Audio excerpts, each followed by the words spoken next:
19h17, la suite de votre grand journal du soir sur Europe 1. Vous êtes peut-être à l'écoute et des millions de Français rentrent de vacances ce week-end, Wendy. Oui, en voiture ou en train. Pour ceux dont les billets ont pu être confirmés, la grève dans les transports SNCF et RATP est entrée aujourd'hui dans son deuxième mois. C'est un record. Bonsoir Didier Matisse. Bonsoir. Vous êtes monsieur en duplex de Lille avec nous, secrétaire général de l'UNSA Ferroviaire. Ce record d'abord est fort en symbole pour vous et pour régénérer les troupes en cette veille d'action sociale. Oui, effectivement, c'est un record au niveau du nombre de jours de grève d'affilée. Mais je rappelle quand même qu'au printemps dernier, le nombre de journées sur les 3 mois avait atteint 37 jours de grève. Ça veut dire quand même que la mobilisation reste forte et les grévistes déterminés. Oui, effectivement, la mobilisation est toujours forte et la semaine prochaine s'ouvrent de nouvelles négociations et donc on en attend beaucoup pour faire avancer ce dossier qui a suffisamment traîné. Alors ça commence mardi justement, les nouvelles négociations et discussions dont vous parlez. Vous vous réservez encore ce week-end la possibilité de ne pas reprendre la grève à l'UNSA Ferroviaire, Didier Matisse ? Bah écoutez, ce sera décidé lundi. Le lundi donc 6, en fonction justement de ce qui est prévu le jeudi 9 janvier, une grande manifestation. Donc avec le délai de 48 heures que nous imposent les demandes d'intention individuelle pour poser grève. Donc nous appellerons à la manifestation suivant ce qui sera traduit au niveau de notre bureau fédéral qui est l'organe décisionnaire pour savoir si effectivement le jeudi 9 on appelle à manifester, à se remettre en grève. Vous faites partie des syndicats qu'on nomme réformateurs à l'UNSA, deuxième syndicat à la SNCF après la CGT. Vous avez vous-même jugé, Didier Matisse, à la fois avec la centrale et l'UNSA Ferroviaire, que les négociations entre le gouvernement et les organisations syndicales étant interrompues jusqu'au mardi 7 janvier, la trêve était la bienvenue pour permettre, dans la période des fêtes, aux Français de se réunir. À ce moment-là, il y a une partie quand même de l'UNSA, plutôt à la RATP, qui s'est désolidarisée de votre propos. Est-ce que ça a créé quelques inimitiés entre vous ? Est-ce que finalement il y a un front syndical au sein même de l'UNSA qui se fissure un peu ? Non, pas du tout, parce que notre position à l'UNSA Ferroviaire ne concerne que la SNCF, et donc la RATP est autonome de son point de vue. Est autonome de son côté, est une fédération à part, et n'avait pas donc appelé à faire la trêve pour les fêtes de fin d'année. Nous avons à partir de mardi également la CGT, Chimie, qui appelle à un durcissement du mouvement avec des blocages de raffineries, on en parlera demain, des terminaux pétroliers aussi, des dépôts pendant 4 jours. Est-ce que vous vous soutenez vous-même, ne serait-ce que moralement, ce type d'action ? Bah écoutez, c'est la CGT qui est donc à l'origine de ces blocages de dépôts, donc c'est à elle qu'il faut demander ce qu'elle en pense. Vous restez sur des bases, encore une fois, plus de main tendue à l'UNSA, avec ce fameux compromis, c'est le mot qui est sorti à la fois des propos et des vœux du président Emmanuel Macron. Le compromis, c'est ce qui semblait déjà s'être dessiné avant les fêtes de fin d'année, la dernière réunion à Matignon, où on vous a donné des gages sur cette réforme.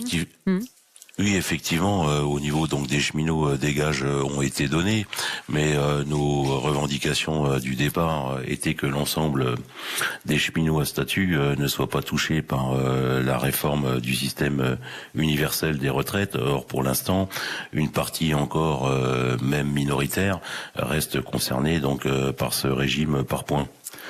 Donc, qu'est-ce que vous attendez encore aujourd'hui d'Édouard Philippe et dès mardi de ces négociations qui se réengagent ? Bah écoutez, entre-temps, entre les réunions que nous avons eues et les gages obtenus donc aux alentours du 19 décembre, l'Opéra de Paris, qui est aussi donc un régime particulier, spécial, a obtenu que l'ensemble de ces salariés ne soient pas touchés donc par le système universel de retraite par points. Donc forcément, nous demandons la même chose, ce qui est la revendication à l'origine, qui date de 3 mois, où on demande que l'ensemble des cheminots au statut ne soient pas concernés par cette réforme. Bon, s'ils le font pour les danseurs de l'opéra, ils devraient pouvoir le faire. C'est ce que vous considérez pour les cheminots que vous représentez. Le retrait de l'âge pivot, c'est une revendication de votre part, ou vous êtes prêt à lâcher prise sur le sujet, contrairement à la CGT qui veut elle aussi ce retrait et le retrait tout court de la réforme d'ailleurs?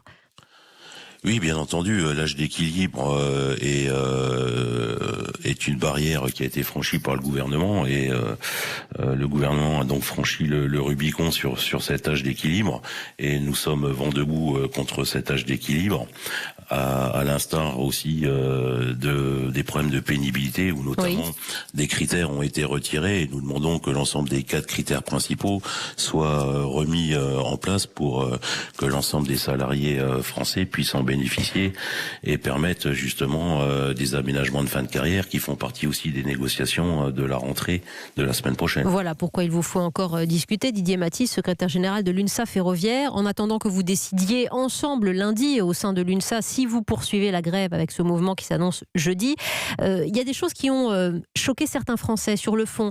Le recours démesuré aux arrêts maladie, notamment pendant ces jours de grève. Est-ce que gruger la sécurité sociale, on peut considérer que ça fait partie du droit de grève?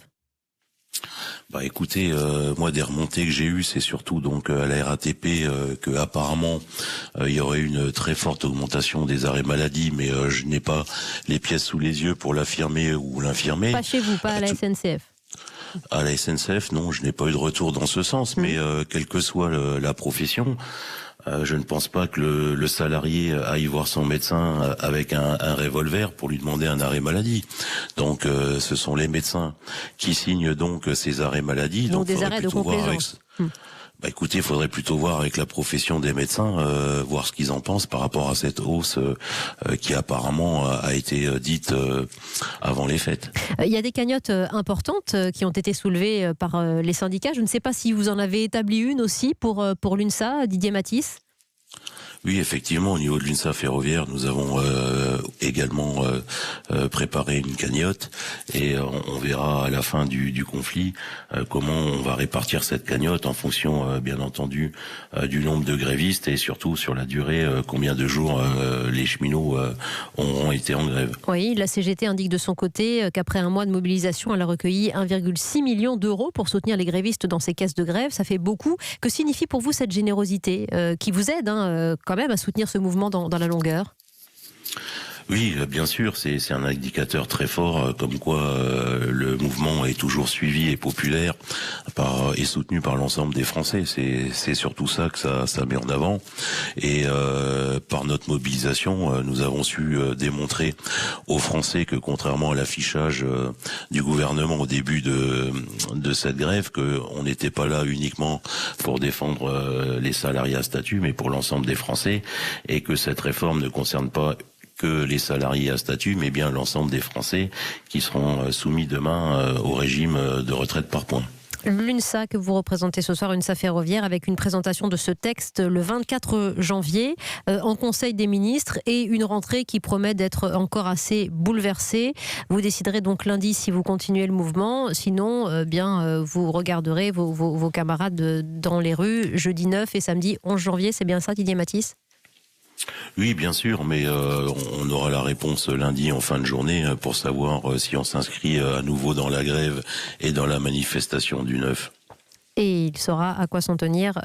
Après cela, Édouard Philippe qui vous recevra dès le lendemain. Merci Didier Mathis, secrétaire général de l'UNSA Ferroviaire, d'avoir réagi sur Europe 1.